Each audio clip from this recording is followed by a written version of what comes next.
Supreme court ने कल अनुच्छेद 370 को हटाए जाने को लेकर दिए गए बयान पर जम्मू कश्मीर के पूर्व मुख्यमंत्री फारूक अब्दुल्ला के खिलाफ देशद्रोह का मुकदमा चलाए जाने की मांग करने वाली याचिका खारिज कर दी।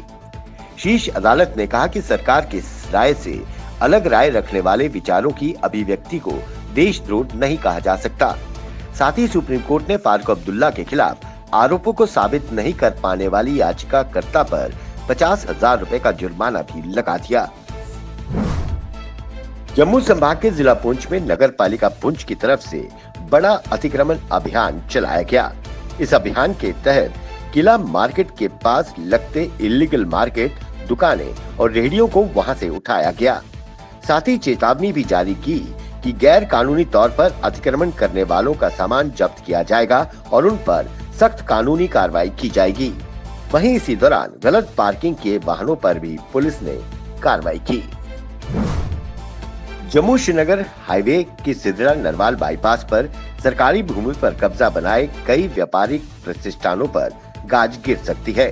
प्रशासन ने बीते दिनों ऐसे 29 प्रतिष्ठानों को बंद करवाया था। इसमें कई रेस्टोरेंट, दुकानें और ढाबे शामिल हैं। बीते दिन कब्जों को लेकर दावे पेश करने की समय सीमा अवधि समाप्त हो गई। इससे मालिकों की ओर से दस्तावेज को लेकर 7 दावे पेश किए गए थे, जिन्हें संबंधित विभाग के पास सत्यापन के लिए भेजा गया है। जम्मू कश्मीर में अवैध रूप से रह रहे करीब 10,000 रोहिंग्यों को वापस भेजने की तैयारी शुरू हो गई है। गृह मंत्रालय के निर्देश पर यहां रहने वाले रोहिंग्यों का ब्यौरा जुटाया जा रहा है। सभी जिलों में इसका सत्यापन हो रहा है। ऐसे रोहिंग्यों को विभिन्न स्थानों से हटाकर वापस भेजने या फिर आबादी से दूर डिटेंशन सेंटर में रखा जाएगा। कश्मीर घाटी के श्रीनगर के प्रेस एनक्लेव में आंगनवाड़ी कार्यकर्ताओं द्वारा प्रशासन के खिलाफ विरोध प्रदर्शन कर नारेबाजी की गई। उन्होंने कहा कि हमारा पिछले 3 साल से वेतन लंबित है। उन्होंने इसे तुरंत रिलीज करने की मांग रखी। साथ ही मिनिमम वेजेस एक्ट लागू करने की मांग की गई। जम्मू और कश्मीर की शिवसेना ठाकरे इकाई ने सार्वजनिक स्थलों पर फेरन और बुर्का पहनने पर प्रतिबंध लगाने की मांग की है। इस मांग को बुलंद करने के लिए कार्यकर्ताओं ने कल प्रदर्शन किया और जमकर नारेबाजी की। कार्यकर्ताओं ने कहा कि बुर्का एवं फेरन का आतंकवादी गतिविधियों में भी इस्तेमाल हो रहा है। बुर्का को पहचान छिपाने व हथियार छिपाकर ले जाने व लाने में हो रहा है। गत दिवस श्रीनगर में हुए आतंकवादी हमले को अंजाम देने वाले आतंकवादी ने फेरन की आड़ में ही हथियारों को छुपा कर ले जाते हुए सीसीटीवी में उसे देखा गया। विदेशों में भी आतंकवादी फेरन व बुर्का पहनकर कई घटनाओं को अंजाम दे चुके हैं। प्रदेश अध्यक्ष मनीष सहनी ने कहा कि राष्ट्र सुरक्षा को देखते हुए देश को अब सख्त कदम उठाने होंगे। बुर्का व फेरन को सार्वजनिक स्थलों पर प्रतिबंध किया जाना चाहिए। कश्मीर घाटी में पहले ज्वेलर सतपाल निश्चल और उसके बाद कृष्णा ढाबा के आकाश मेहरा को आतंकवादियों द्वारा निशाना बनाए जाने पर कड़ा आक्रोश प्रकट करते हुए जम्मू के व्यापारियों ने जोरदार प्रदर्शन किया।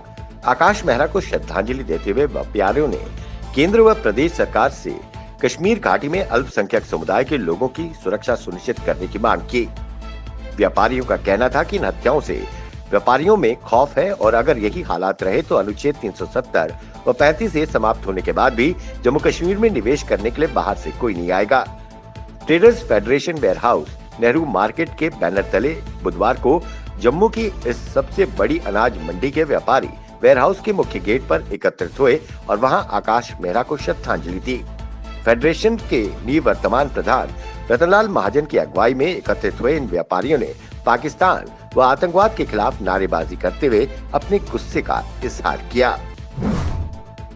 पूर्वी लद्दाख में एलएसी पर घुसपैठ में नाकाम रहा चीन अब भारत पर साइबर हमलों को अंजाम देने में जुट गया है।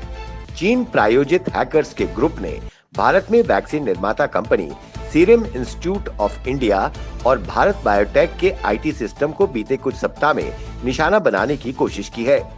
साइबर इंटेलिजेंस फर्म साइफर्म ने एक न्यूज एजेंसी को जानकारी दी। वो अब इस आरोप पर चीनी विदेश मंत्रालय ने जवाब देते हुए कहा है कि हमने भारतीय वैक्सीन निर्माताओं पर किसी भी तरह के साइबर हमले नहीं किए हैं और ये आरोप बिल्कुल झूठे हैं। आम आदमी पार्टी ने दिल्ली से लेकर गुजरात तक भाजपा की राह में मुश्किलें खड़ी की हैं। कुछ ही दिन पहले गुजरात में हुए नगर निगम चुनाव में पार्टी ने 27 सीटों पर जीत हासिल की थी और इसके बाद पंचायत चुनाव में भी पार्टी ने अपनी मजबूत उपस्थिति दर्ज कराई। पार्टी ने दिल्ली के नगर निगमों के लिए हुए 5 सीटों के उपचुनाव में 4 पर शानदार जीत दर्ज की। लगातार जीत हासिल करना पार्टी के लिए एक बड़ी उपलब्धि है। आम आदमी पार्टी ने 4 सीटों पर दोबारा जीत हासिल कर राजधानी में अपनी मजबूती का संकेत दिया है, तो कांग्रेस ने आम आदमी पार्टी से चौहान बांगर की एक सीट जीतकर मुस्लिम समुदाय के बीच अपनी जबरदस्त वापसी का संकेत दिया है।